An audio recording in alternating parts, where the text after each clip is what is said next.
Welcome back to 360 Sports, and today we are talking about basketball. I am here with Robert, Kenny, and Jacob. And first, I'd like to say, we have a sad report to come out last night from Shams that Damian Lillard, unfortunately, has been diagnosed with blood clots in his right calf.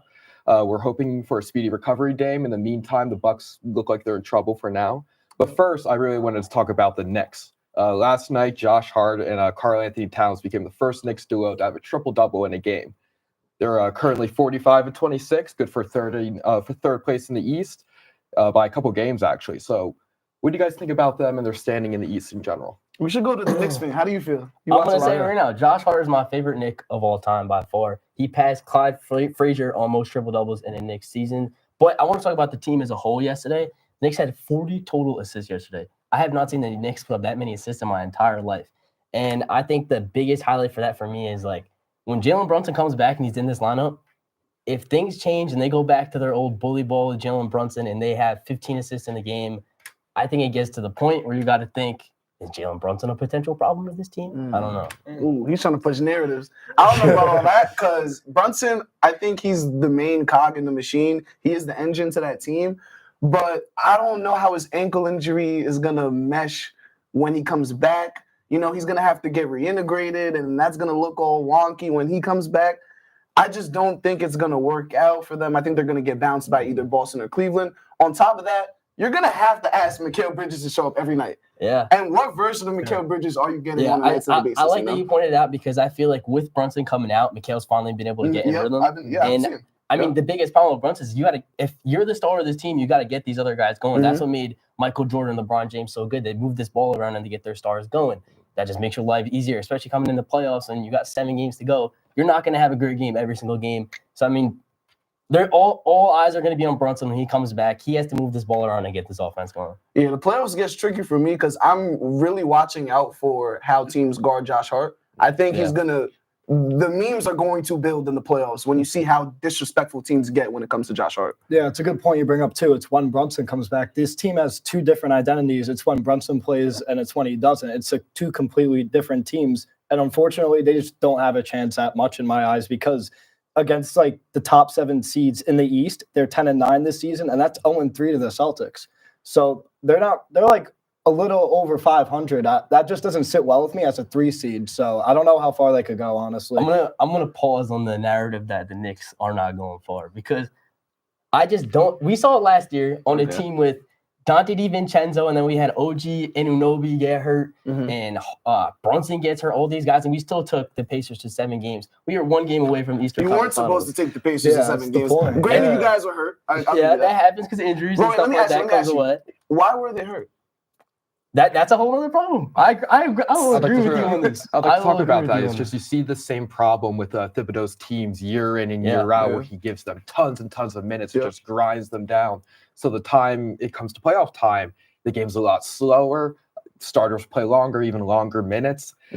All of his teams that he's ever coached ended up just wearing down and deteriorating in the playoffs. And especially when you got Brunson with his knee, how much is it was knee, ankle, right? Yeah. Ankle. How much is he going to play? Is Thibodeau going to push him past what he can actually do? Absolutely. So, there's not even a debate on that. You know he's going to get 40 minutes first game back. For that reason, I don't really see them making a far run unless they pull someone easy in the first round. Maybe they get lucky with the Cavs. Yeah, even then, can we have a conversation they might have to play the Pistons? Are they come beating on, the yeah. Pistons? Do not say that. Do not say that. Why take that in a series? This is an embarrassing take. There is no way you think Cade Cunningham in his first ever playoff debut is going to walk into MSG for at least 3 games and beat them? No way. Come on. I would like to see Cade Cunningham hoops. I think it's going to be a star come playoff time. I do think it'll be a fun matchup, but I think saying that series will go anywhere past 5 games is hilarious. But I feel like the Pistons can either match or have more and better intensity than the Knicks can. Because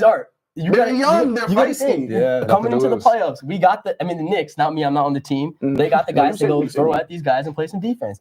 What happens when they're throwing OG at Cade Cunningham? Who's getting the ball? Jaden Ivey's not playing. Who's it? Malik Beasley's going to run the game? I don't think so. Tobias? Come on. You're right. That's a fair point. That I feel like I don't think you're going to stop Cade because of the way he plays. But there isn't much else on the team that can they can handle pressure Yeah. and handle the ball. I don't think they could do that Yeah. outside of Cade. I mean, who do you guys have coming out in the East altogether?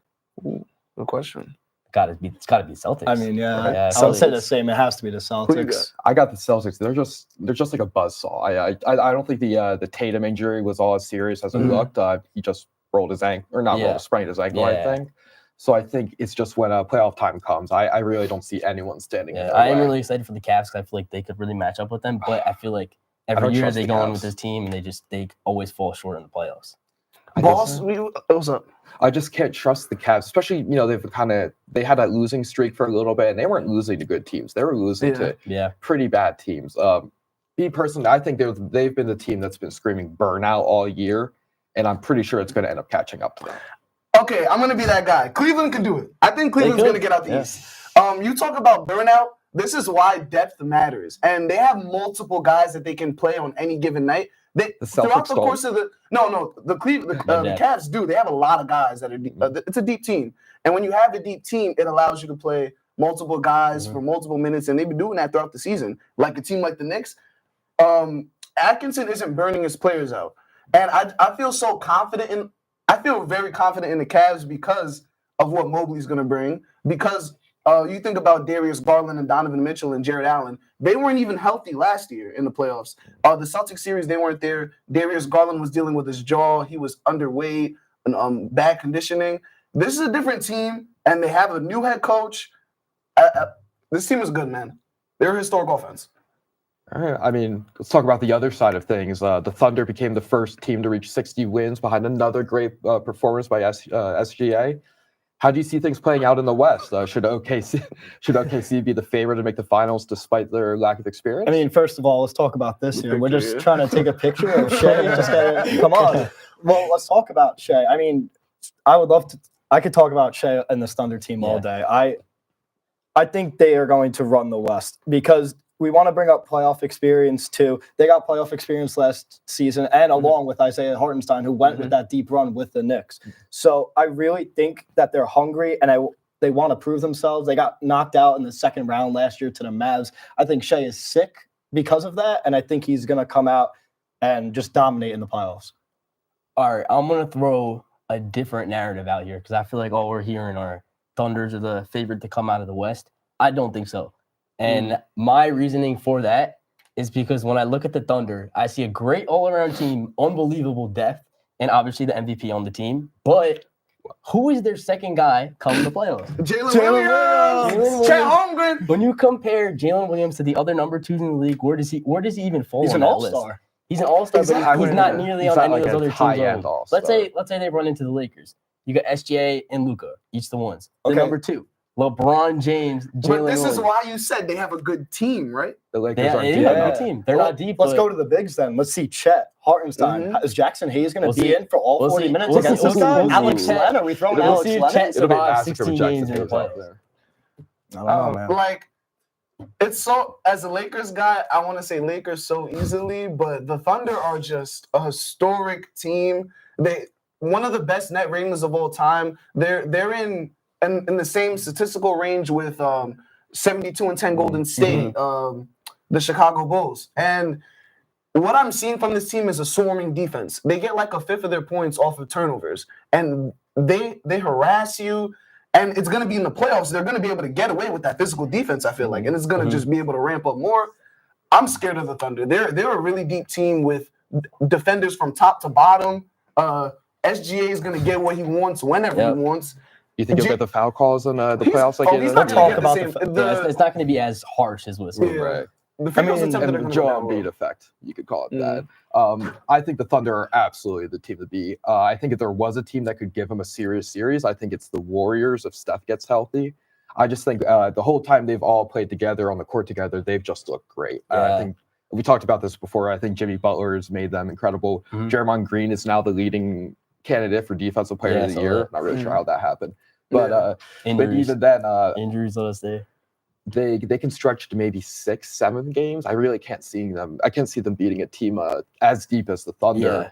And then you have the Nuggets. They haven't been great all year, but can you can't count out really Jokic in count the out playoffs. Nikola Jokic. Oh, you can't count him out. No, not in the playoffs. You can't Because count I him was out. gonna say, why didn't we bring up the Nuggets? Yeah, that's true. Right, you know, That's a Because good their point. teams, That's a good they point. have a poor record against teams over 500. Uh-huh. They just aren't as good as a team as they have been in past years, even though Yeah. Jokic has been, I think this is his best statistical season Oh, so yeah. far, Yeah.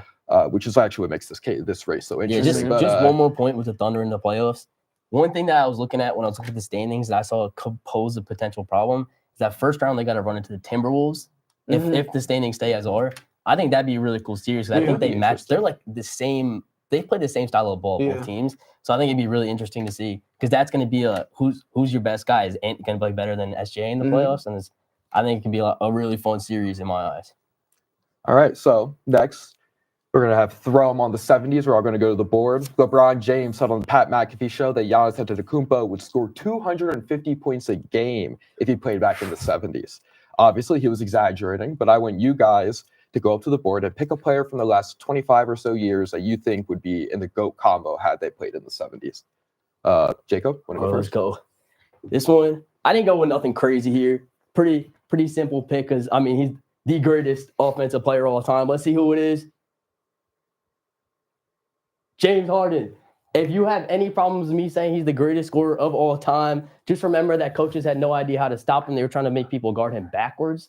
I mean, he would be bigger, heavier, faster, craftier than all the point guards back then. I don't see how you stop this guy in this era, and I can't see how you'd stop him back then. He's a walking triple-double. He'll find ways to get all your guys open. Yeah, back then, none of these guys are going to hit any threes, but he can still find ways to win. I mean, we saw him get a 65-win team with Trevor Ariza on the squad. Yeah, I think he's just an unbelievable player. Any era, you are not stopping him offensively. Okay, let's go. Gotta get my strutting. Oh, we're dancing. Okay, so, well, this guy, not only can he rap, but if you threw him in the 70s, Kai Jones would be the GOAT. Kai Jones, I saw a clip of him last night where he was just in and out, crossover, stepping back, pulling up with the mid-range. Kai Jones has a bag on him. He could hoop. And if I were to throw him in the 70s with like guys like Bill Russell, all these, I don't even know what names I can throw out there. He will dog them. Kai Jones is a bucket. He's versatile. He can defend. He can block shots. And this dude is a super athlete. So just imagine if I were to drop a super athlete in the 70s, what would happen? He would average 30, 20, and 20. Simple. He would be Jokic. He would be LeBron. He would be Jordan. He would be everything you need. Kai Jones. I wish you were in the 70s actually right now because we would be having better conversations about you. What a legend. All right, so for my player, decided to go what would have been the 70s Victor Wembanyama, Bull. Dang. Bull, he should have been at the first Wemby, but obviously didn't plan out. That's why his skills would translate so much better if they went to the 70s. He's obviously a great shooter, 7'3" and a 7'8" wingspan. Probably would have been competing against his dad. That would have been interesting.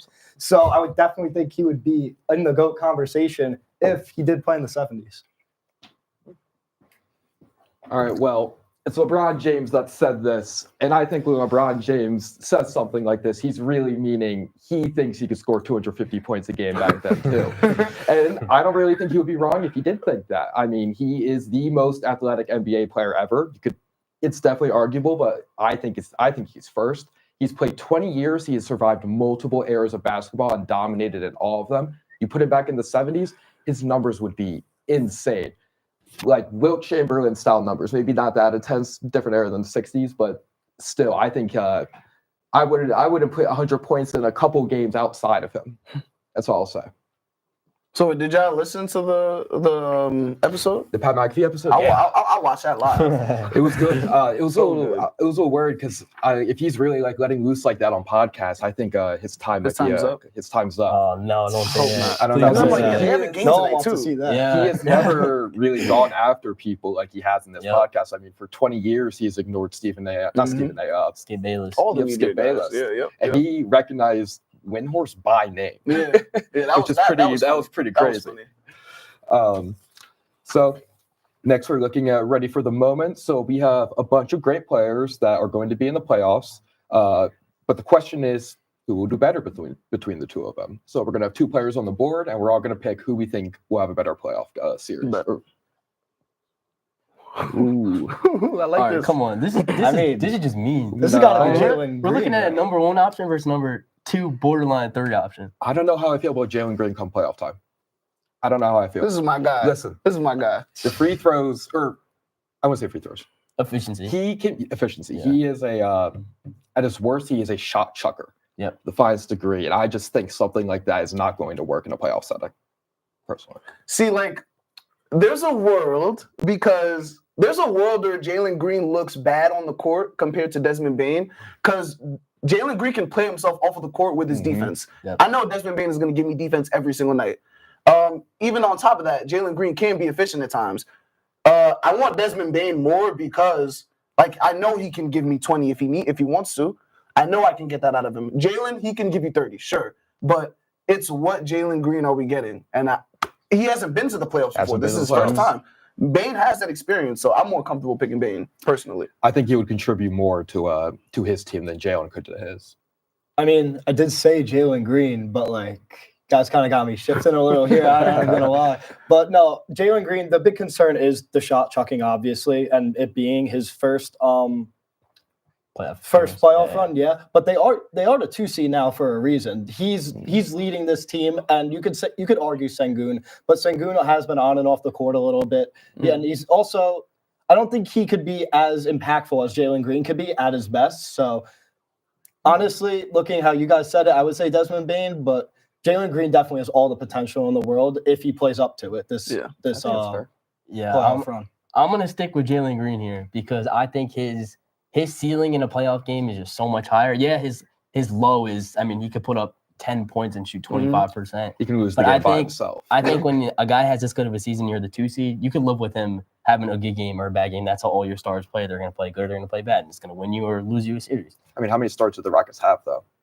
2, him and Sengun. Is Sengun really a star? But that's a good point. I want to Like say, I'd say star. Sengun Yes, is probably Sengun's a a star. star. If Sengun's Jokic a star. doesn't exist, we're looking at Sengun like he's Superman out there. Yeah. I don't know what separates really Sengun from a DeMontis Sabonis. Oh no, I Those are agree. two Yeah, good those players. are two though. good I mean, players. Sabonis And is- Sabonis is a I star. think What are you trying to say? Sabonis has been awful come playoff time. Dang. But I feel you. we should move on. Next, we're looking at Cade. Oh wow, This is a good one. I like this one a lot. I got Cade. Cade hasn't been there. Yeah. He hasn't been there before. Tyrese has been there, and he's proved himself. Like, Yeah. Yeah. He's been inconsistent during the regular season, but I mean, last year in their run, he was just phenomenal. I mean, at the time I sort of saw that run by them as sort of a little bit of a Cinderella run almost. Mhm. I really did not think they would make it past the Knicks, but the Knicks were injured. Yeah. And they gave the Celtics a fight. Mhm. They really Mhm. did. So I think Halliburton has probably a greater effect on the team around him, but I personally would go Cade. That's fair. I know Cade is playing defense too. He's not Yep, getting hunted yep, like yep. Hadley. Personally, with Halliburton, it's just I've seen the hate towards him, and I've seen the inconsistencies, like you said. Yep. But since the All-Star break, honestly, and maybe like midway through the season, I think he's been really consistent for a long time now. He turned And the I corner. feel like he's put that noise behind him. He's been hooping, and like you said, he can be a playoff riser. Yeah. And I feel like the playoffs fits his level of play style. Like, it's the Pacers play a unique play style where they're getting up and down, they're in your face pressing, and it's just so suitable for his play style. I think he's going to shine in the playoffs. And this is Cade's first time. I'm gonna go Cade here because of how young the West is. You have emerging teams coming out. You have the Rockets, you have the Thunder, but then you have teams like the Nuggets that could deter a Cade run if he were to make a long run in the playoffs. So I'm gonna go Cade though because I would rather have Cade as my one than Halliburton. I really want Cade's explosiveness, and I know he could go out there and drop me 30. Yeah. That's why. He could give you a 30-point triple double Yeah, if he he wants can. to. That's how I feel Fair. about Cade. I think the He fun did the part other about night. Cade is like he plays such a great game that'll translate to the playoffs. I mean, he's just taking efficient twos and taking it inside. He's not really like a Jamal Murray where he's standing outside putting up all these threes hoping they go in. Yeah, he plays a chill game, man. You gotta love it. You gotta love it. All right. Ooh, Mobley, Jaren Jackson. Not gonna lie, That's a good combo. I'm gonna It's a take really Jaren good Jackson combo. here. I think his he was the decoy until he got hurt. He was the decoy, and then I haven't seen enough from Mobley like in the postseason that makes me say like, wow, I definitely love him over. Okay, I've never but what been have you super seen high on from Mobley. what have you seen from Jaren in the postseason? I've Does seen he him look- make a run. Does he look crazy? I've seen him play some unbelievable plays defensively. He's not a weapon offensive. I mean, it depends. It depends on the night. Some night he's putting up shots and they're going in, but some nights he just chills back and he takes his role as Ja and Bane are the ones taking up majority of those shots. I mean, these are two defensive players. They're both in competition for defensive player pretty much year in and year out this at this moment. It's just I haven't seen much from Mobley that's like wowed me. Is what Oh, I you're would not say. watching the games. No, then. no. Yeah, he's I- pretty tough. He's I pretty watch tough. Come Mobley. I get more excitement out of watching Jaren Jackson than I do out watching Evan Mobley. All I know is I haven't seen Jaren Jackson block a shot and then go coast to coast and then like dunk on the other end. You know, like with handles too, mind you. Yeah. Mobley's a dog. He's like He's a dog. a taller KD. I Yes. honestly think I wouldn't compare it to KD. I wanted to Can't lean shoot. Jaren. Not yet, but he could definitely work that mid range. I mean, how Yeah. many years he's been in the league now? 3, 4? Yeah, something like that. I think he was the same draft 4. as Jalen Green. I think. Has he really improved that much in Yes, the past for two, sure. in What the I'm past saying, from his second or 100%. third year? You think Yes, so? 100%. miles by miles. There's a reason why this Cavs team has 58 wins this year, and I think Evan Mobley is a massive part Agreed. about a part of it, and I think it's very underlooked. So Maybe I'm wrong. Let's go, Mobley. All right, so up next we have maybe next year. We just talked about guys who will be in the playoffs, but I would like to talk a little bit about guys that will probably end up missing them. So I want everyone to give their pick on someone that they wish they could watch in the playoffs. All right, I'm up first here. Yep. This is just I cannot believe this. I looked it up. Yep. Zion Williamson has never been to the playoffs. 6 seasons, never been there. The league's better with Zion Williamson. I feel like that's pretty clear. And I feel like the worst part about this all is like you'll get that clip right before the playoffs hit, and it's like Zion's hitting his 360 windmill. And right when you see that, it's like, yeah, he's gonna be out for like 20 games right after that. You know what's coming. I think he's a great player. He plays a really unique game. He plays that bully ball, which we don't see that often anymore.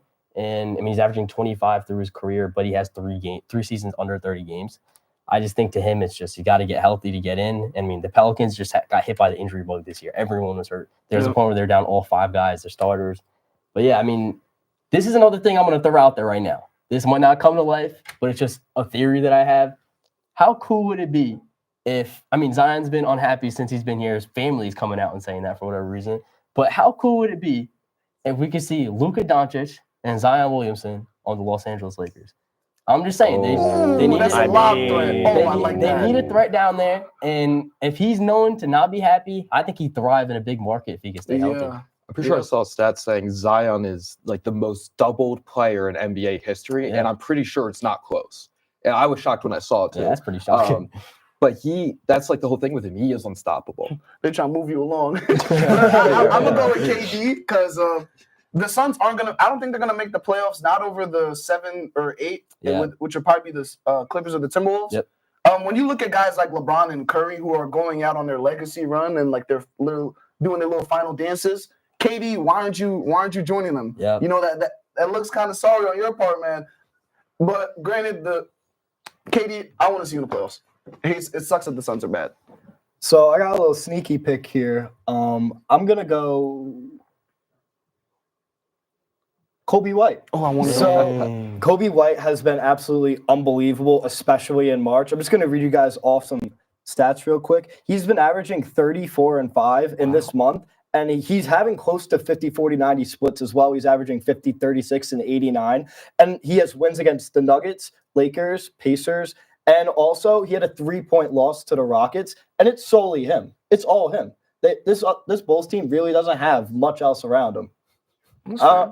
I mean, there's a reason why he's a 9 seed. Oh, Josh Giddey too. Okay, but I think something really cool about that Bulls, as you mentioned, is that young core looks really good right now between Giddey, Bruzelis, I think his name is, and Kobe White. I think the 3 of them, it's fun because the Bulls, it's like they had a pretty good team. I mean, they were contenders, in 2021 with all those guys and Lonzo got hurt and all that. So it's kind of fun seeing that they're all coming together now and they got a core that they can actually build off of. Yep.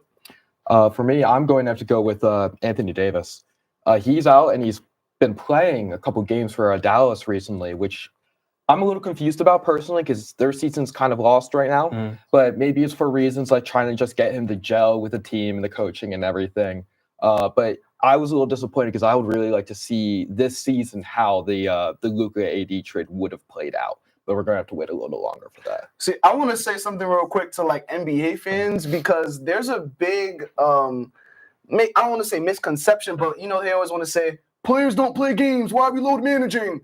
Here's a player who apparently is in street clothes all the time, even though he's been healthy for the past 2 seasons. Here's a player that is playing for no reason. Now, I mean, I'm not gonna say no reason because they're still in the plan, but or outside of it, he shouldn't have come back. He should rest, take his time, and then gear up for next season. But he's playing because basketball means something to him, and I really commend that. I have to commend that. Yeah. All right. So finally, let's talk a little bit about the MVP race. Oh man. Ooh, I could talk about this all day. Wait, before we talk about it, I'm sorry. So you when you were talking up there, I heard you say something up there. You were like James Harden, and then you tried to slip in like greatest scorer of all time. You genuinely believe that? I think That's really not the greatest that's not a bad scorer of all take. time is Harden or KD. It's one of those two. Okay. I don't think that Harden take is bad at all. I think he has an actual argument for greatest scorer ever. I mean, he was averaging what 35 at a point. Like 40. Exactly. They're setting his over under at 39 points. Who's your goal scorer? My goal scorer? My hot take would be a Joel Embiid, but I can't say What? Right, bro. Why do we Listen, do this? bro. No. Look at it, Who's look your at it goal all. scorer? Who's your goal scorer? Katie. I'm not even going. I don't want to hear some reason. My hot take would be Embiid, but I will say Harden. They always manage to talk about the Sixers. I don't know. They always do it. How does Man, Embiid possibly you had to even watch get it. in You there? had to see it with your own eyes. He's not even the best center in the league right now. No, he's a great scorer. He's an amazing scorer. He is. But like, go. Why? Yeah, No way. I got personal team agendas to push. Okay, that's the thing. Speaking of personal team agendas, I really want to talk about Shea here because this is his MVP trophy. I just want to say a few things.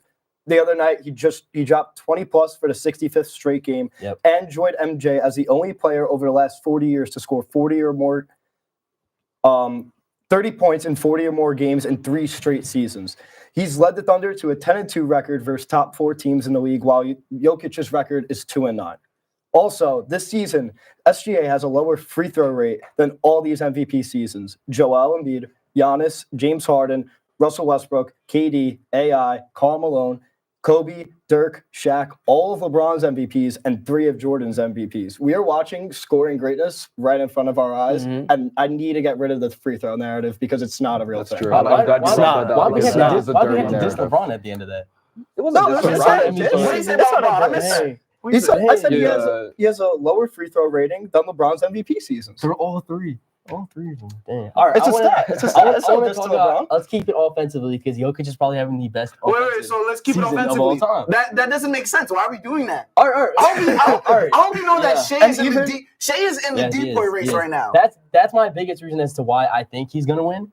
But I personally want Jokic to win because I think he's having the best offensive season ever. Although his team is like the 6th seed right now, so I think that's what's gonna hold him back.